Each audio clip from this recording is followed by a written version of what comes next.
Bonjour à tous, à ceux que je n'ai pas encore salués. Donc, comme c'est indiqué, je suis David Fillon. Alors, donc, je suis chez Toyota. Donc, on va essayer de montrer comment modestement Toyota répond aux constats qui étaient posés par les 3 premières présentations et comment on peut amener des réponses concrètes aux problèmes des enjeux climatiques que l'on peut avoir aujourd'hui et demain. Donc aujourd'hui, je suis directeur de support et amélioration des opérations industrielles chez Toyota depuis 20 ans. Alors mon parcours, faut viser.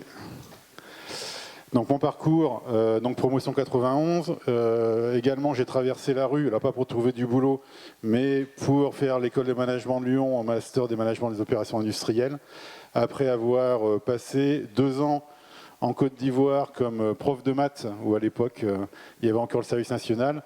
J'ai eu la grande chance à cette époque de trouver mon épouse, qui aujourd'hui m'a accompagné, et qui m'a soutenu tout au long des années suivantes. Alors d'abord chez Renault Trucks, pour les 5 premières années, responsable productivité usine, méthode logistique, et puis depuis 20 ans chez Toyota, donc dans le nord de la France, différentes fonctions, hein, à la fois tout ce qui est supply chain, mais également tout ce qui est lean manufacturing, et puis directeur, après c'est carrosserie, pour toutes les fonctions production, maintenance, engineering. Et aujourd'hui, dans les fonctions diverses, hein, et très riches, et surtout très en pointe par rapport aux nouvelles technologies, à la fois système d'information, également affaires générales, mais aussi tout ce qui est environnement et gestion de l'énergie, qui était un des principaux enjeux qu'on va évoquer aujourd'hui. Alors, avant d'expliquer un petit peu ce que l'on fait, il faut comprendre, en matière d'environnement, il faut comprendre ce que l'on fait comme produit. Donc on va d'abord expliquer un petit peu tout ça.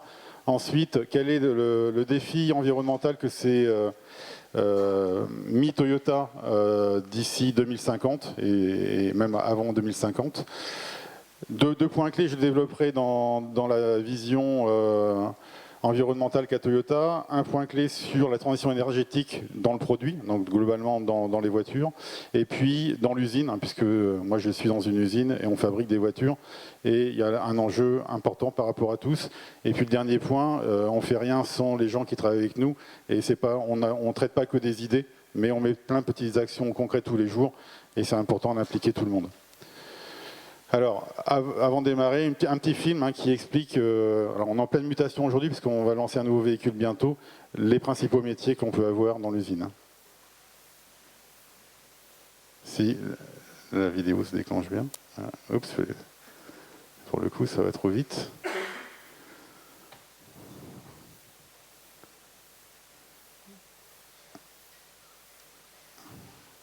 C'est bon ?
Une seule fois, ça devrait suffire. Donc, comme vous pouvez le voir, nous sommes une entreprise en pleine mutation, notamment pour répondre aux défis environnementaux. Et donc, nous fabriquons la Yaris aujourd'hui, un peu plus de 3,8 millions de voitures produites depuis 2001. On fait 900 unités par jour. En fait, depuis le début de la semaine, c'est un peu plus de 1000 parce qu'on a encore accéléré notre vitesse comme les clients sont là, notamment grâce à l'hybride, hein, qui est un relais de croissance important et un facteur aussi important pour l'aspect environnemental. Et aujourd'hui, on est un peu plus de, même quasiment 4500 personnes aujourd'hui.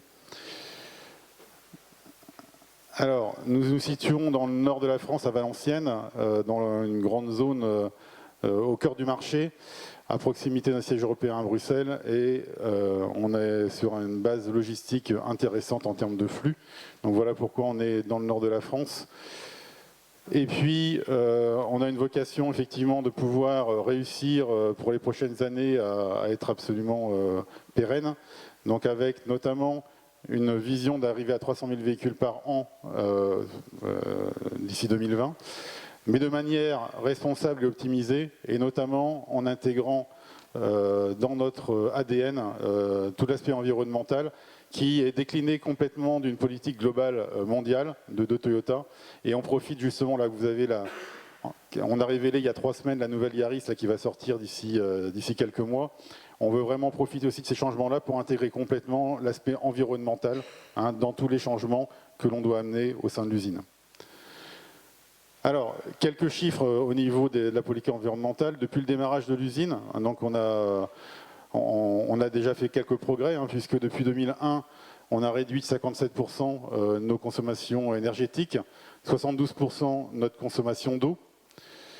On a également réduit de plus de près de 60% nos composés organiques volatiles, hein, notamment émis par les vernis issus de la peinture.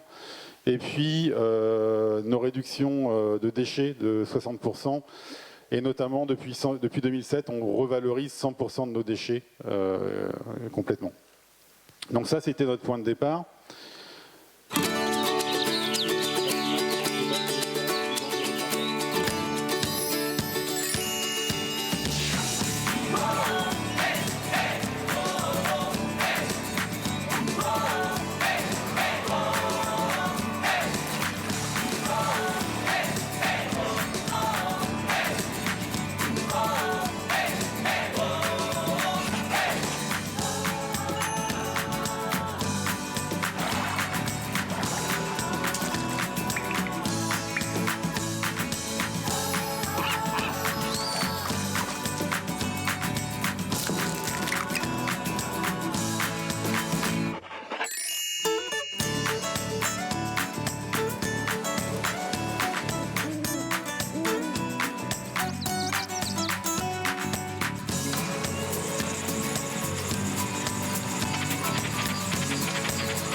Alors, ce challenge environnemental a été lancé en 2014-2015 dans l'ensemble du groupe Toyota.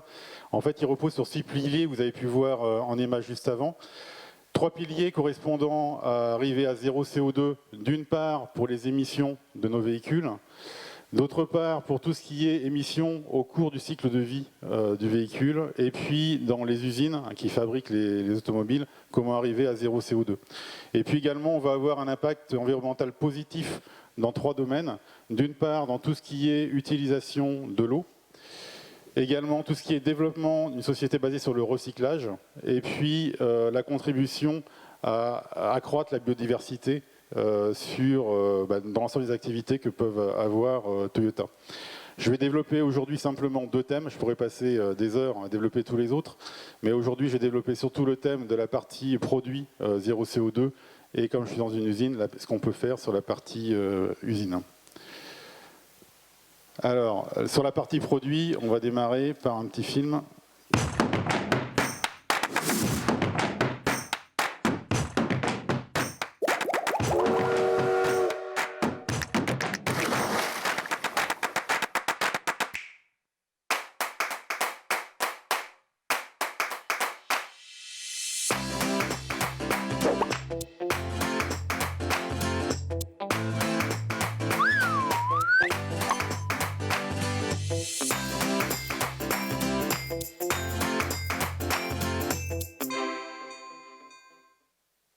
Alors je pense que les constats, Toyota les a fait de la même manière que ce qu'on a pu voir tout à l'heure.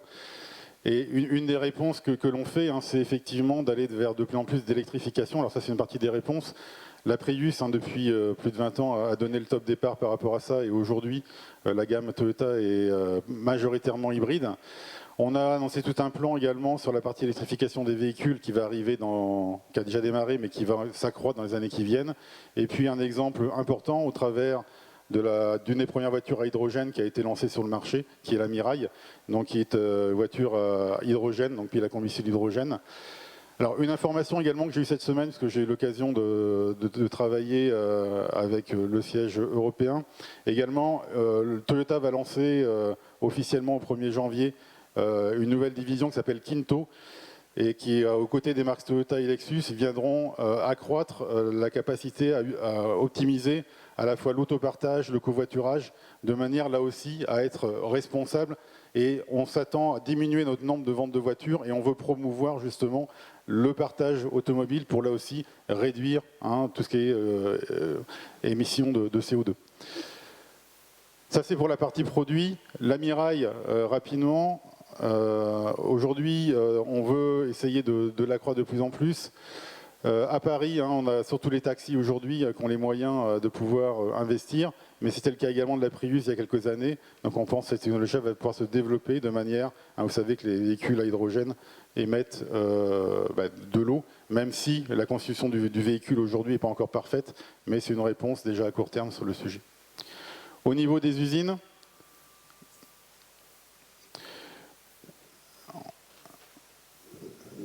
voilà, oups.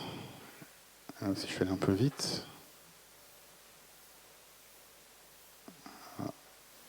On va y arriver. Des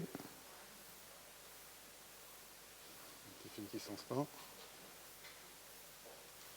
Non. Le film ne se lance pas. En appuyant sur le 0 CO2.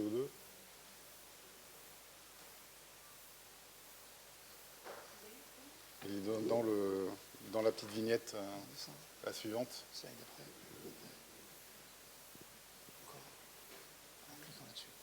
Si vous avez cliqué sur la vignette.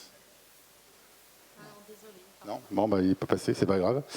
Bon, c'est simplement pour dire, voilà, aujourd'hui, sur notre site, aujourd'hui, déjà, à l'origine du site, on avait un site qui était 30% plus compact. Donc c'est une nouvelle génération de sites où l'ensemble des bâtiments, carrosserie, presse, peinture, sont tous intégrés les uns aux autres et évitent des séparations. Traditionnellement, on avait des bâtiments complètement séparés. Donc on avait déjà une consommation énergétique de 30% réduite par rapport à des sites classiques. Depuis le démarrage du site, on a quand même continué à réduire et à faire des optimisations pour près de 60% de réduction. C'est pas fini et on a engagé de nouvelles actions dans le cadre de la politique où on vise d'ici 2025 à réduire de 50% nos émissions de CO2 dans l'usine et arriver à zéro à l'horizon 2050. La première roadmap qu'on a démarrée depuis 2 ans nous montre qu'on pourrait sans doute y arriver d'ici 2030. La stratégie pour y arriver, elle est simple, elle est en 3 piliers. La première, c'est continuer à réduire et à optimiser nos consommations d'énergie. La deuxième, c'est de convertir l'utilisation du gaz vers de l'électricité. Le gaz, c'est notre plus gros contributeur d'émissions de CO2, alors que l'électricité, l'avantage, c'est que si demain on le couple aux énergies renouvelables, on arrive à du zéro CO2 complètement. Donc et ça correspond au 3e pilier, qui correspond à aller vers des énergies vertes. Alors comment tout ça se décline?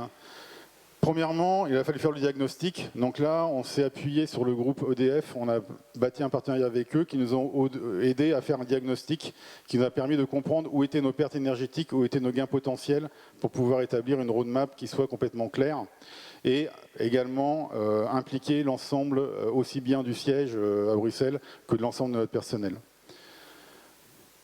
Deuxième étape, à partir de ce diagnostic-là, on a pu continuer à confirmer un certain nombre de directions et à continuer à réduire nos consommations d'énergie. Quelques exemples.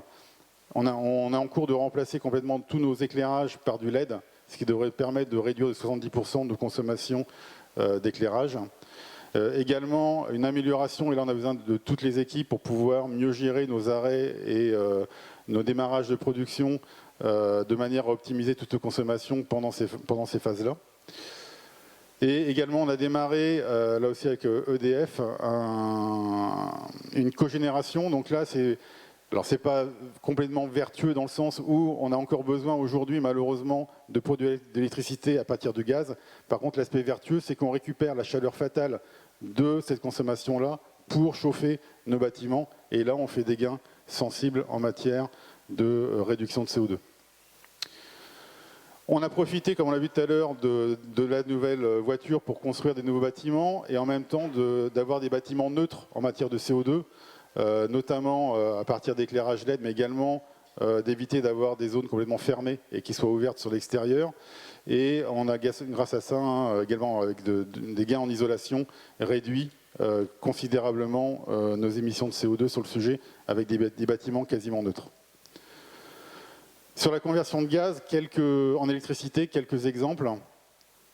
Là aussi, on a installé des nouvelles, pour chauffer les nouveaux bâtiments, on a installé des pompes à chaleur donc qui nous permettent de réduire nos consommations de CO2 quasiment de presque 100%, tout en étant économiquement viable, en récupérant des fonds, notamment sur les certificats d'énergie, d'économie d'énergie.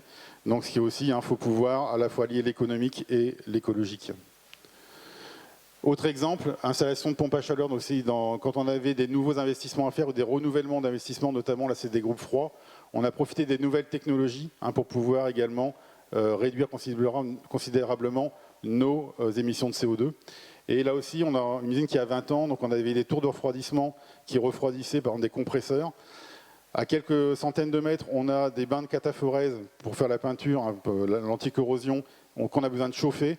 Là, l'année prochaine, on va installer une pompe à chaleur, on va récupérer la chaleur des compresseurs et chauffer avec ça la peinture, ce qui permettra là aussi de réduire considérablement nos émissions de CO2.